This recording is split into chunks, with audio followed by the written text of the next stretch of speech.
December 3rd, I believe, 2017.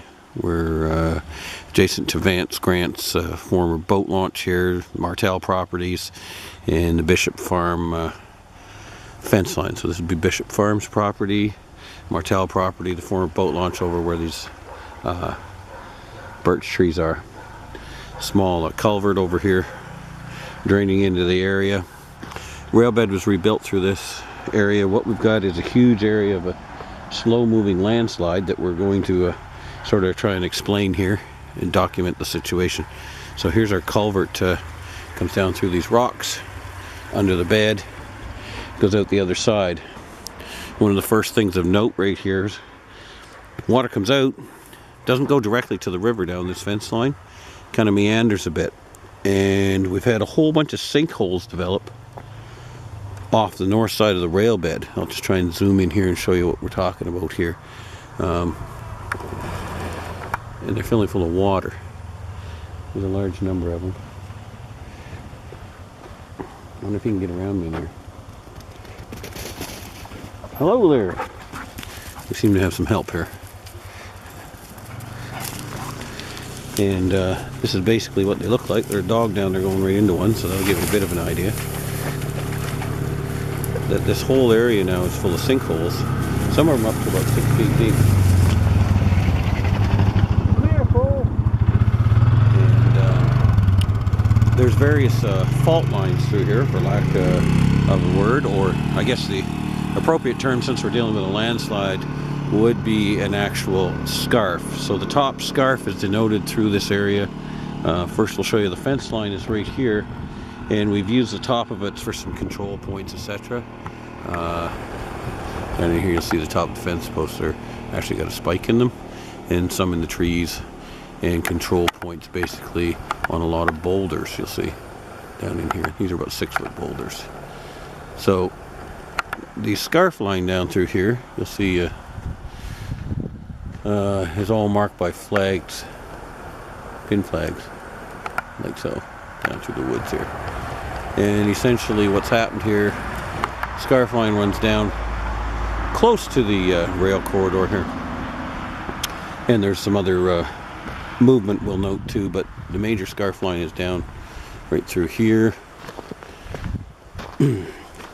It's opened up about 6 to 8 inches wide, and is dropped on the last go about a foot. Here's another one of these sinkholes down here. See, zoom in. You see they're full of water and probably about 4 to 5 feet deep somewhere. Right between those birch trees down there was formerly a boat launch, and they had a road down to it. It's denoted by about 3-inch, 2 to 3 inch gravel on it. You see there's a flag down there at that scarf. It comes just inside of that rose bush there, and as we get closer up here, so we don't have to go through the trash, we'll show you where it works. It's just on the inside of that fir tree. Continues up along that small line of fir trees, along the brush right there. It's denoted by a yellow spray paint. You'll see it down through here. Comes right up through. I'll just duck down in here, show you kind of what we're talking about. You'll see where it's opened up like so. There's actually just on the outside of that line, and it's about 8 inches deep all the way through here. We look through under this debris pile, you get the general idea. Picture continues up along the rail corridor like so. It's fairly obvious up here. We had just had this surfaced, and this was graded just a few short days ago. I mean, we got the yellow paint on it, but it's fairly obvious what this looks like. The measurement shows that since we put the control points and stuff in, this has dropped about a foot. We have our measurement points also down here on top of these boulders here. One down there, see the X, and a few more. One there, one farther over. It's kind of plain to see here where things have dropped. This armor rock was all flush with the bed. So there's two separate scarf here. Primary out there, secondary scarf in here, stress cracks in between, fairly obvious. Some starting back a little farther now. This continues. I guess the total length would be about 100 and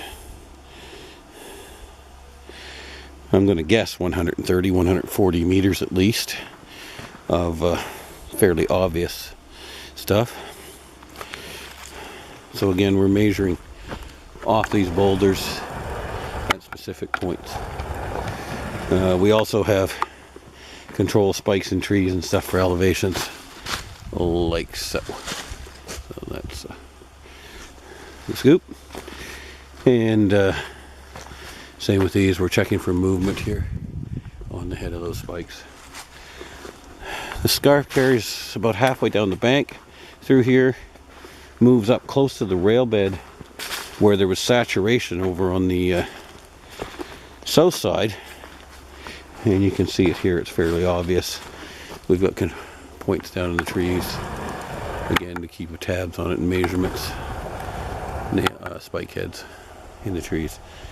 To look at this, you can actually see it quite plainly where it's dropped.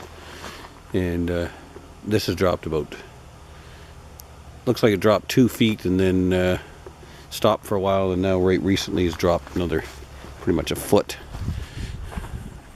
Comes right up tight to the bed. And that's about at around 130, 140 meters from the transit. This entire area had fill put in to make a driveway, and that fill just leaked down over the bank. It was mostly ditching, spoils, etc. Came down over, plugged up the ditches, we cleaned them up. The fill seems to be relatively stable right on this side of the road now, but we're certainly running into some issues up further. So in general, the driveway comes down behind the truck up here, and what we have is the entire area where the truck is and the rail bed between that ATV up there that's talking with Noreen there, and between that truck and that parking area is all actually moving downhill. Not as fast as all of it, but it's all moving downhill. At the bottom of the slopes, it's actually moving up, which would indicate like some of our control boulders and stuff down at the bottom are moving upward, thrusting. It's moving only slightly outward. Most of it's not moving out, it's moving down.